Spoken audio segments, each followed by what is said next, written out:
over here, I guess. Darren, just how do you coach a team? It's a veteran team, but a team through a night like this where it just sort of feels like offense is a struggle, eventually defense kind of becomes a struggle. Just how do you sort of keep a team together and focused on a night like this? Yeah, nights like these are hard. I mean, you obviously everybody knows how good Purdue is, and when they're playing at a level like this, it makes it incredibly challenging. So I thought they were terrific. Responded incredibly well from a tough loss against Michigan, who Michigan wasn't losing anybody that night. Than the last game, but I thought they did everything they needed to do to put us in some tough spots tonight and took advantage of it, especially on the offensive end. We just can never get them under control. Yeah, Coach, what did you feel that were the biggest issues that led to the rebounding disparity in this game?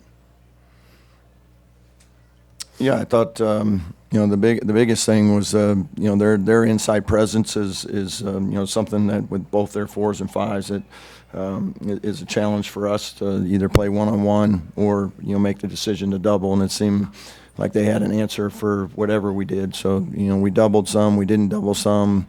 You came with different guys, and they seemed to have a solution for a lot of it. The offensive rebounding, they ended up with 6. Now they didn't miss a ton of first ones. So I thought we were battling on the offensive glass. We just couldn't get enough first shot stops. That was probably even more of a bigger problem for us.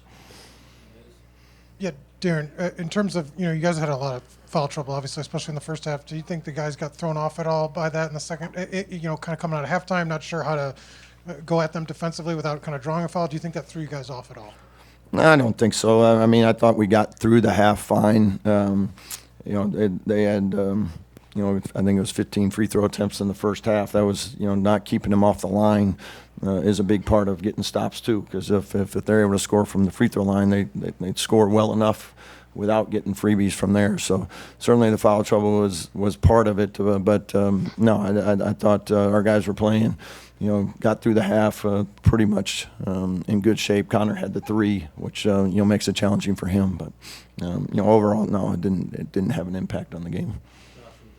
Coach, you took 2 timeouts before that under-16 timeout in the second half. What did you see go wrong from the time your team left that locker room to that second timeout? Yeah, I thought we came out offensively. I thought we got some really good looks in those first few possessions. Didn't convert on them, but I just didn't think defensively. Again, I didn't think we had them under control at all to start that half, and didn't want to have happen what happened and have it get away from us too quickly. So trying to burn the timeouts early to see if we can grab something, get something going, but we just couldn't get to anything going there.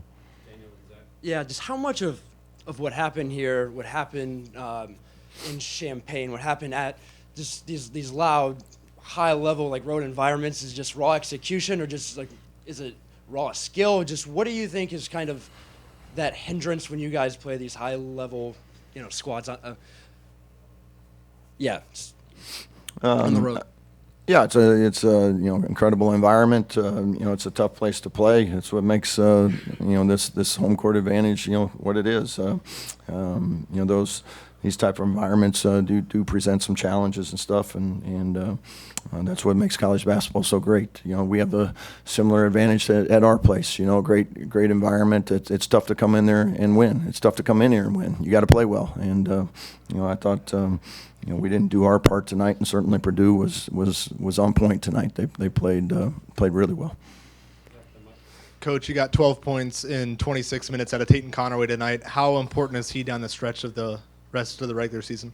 Yeah, I thought he came in, gave us some good minutes tonight. I thought he did a good job of getting downhill, getting some paint touches, getting to the rim. Certainly gives us a little burst there that I thought he did a good job with taking advantage of. Coach, you only had 8 attempts from 3 in the first half. I think Lamar didn't make a shot from the field. What were they taking away, and do you feel like you guys – it seemed like once you guys figured out to get in the paint and get some back cuts and dives that was the answer?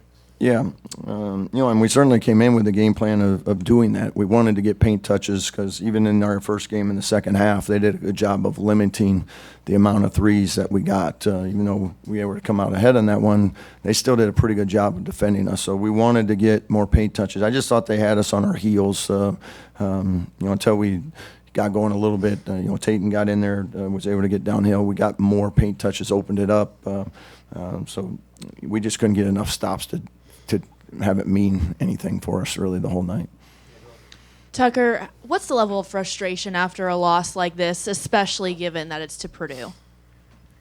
Yeah, I mean, obviously it's pretty difficult, but, I think it's important for us to understand that we got some big 4 games coming up down the stretch, and we're playing for a lot right now. And I think, it's important that there's not much that we can do right now about this previous game, but we can learn from it and move on to the next one and use this to get ready for these next 4 games that are massive for us, trying to make that NCAA tournament, which, we've certainly put ourselves in a position to play meaningful games coming down the stretch of the season. Darren, Tucker just kind of hit on this a little bit, but after these 2 losses to Illinois and Purdue, pretty wide margin, how do you keep the team focused on this stretch run that really means so much to get into the NCAA tournament? Yeah, these guys will be focused. They'll be ready to go on Tuesday. They have been all year. We played 2 really good teams. Got beat on the road. Disappointed that we weren't maybe certainly more competitive in the games to make it come down to the stretch. But we got to let those go. We got to go beat Northwestern, and that's Northwestern team that's put up a good fight every single night. So. We got to go home and we got to take advantage of being at home now, and that's our main priority. Along that same line, given the urgency of late February, how important is it that you just wash this away, learn what you can from it and wash it away, and how important is it coming off this that you get to go home for 3 games?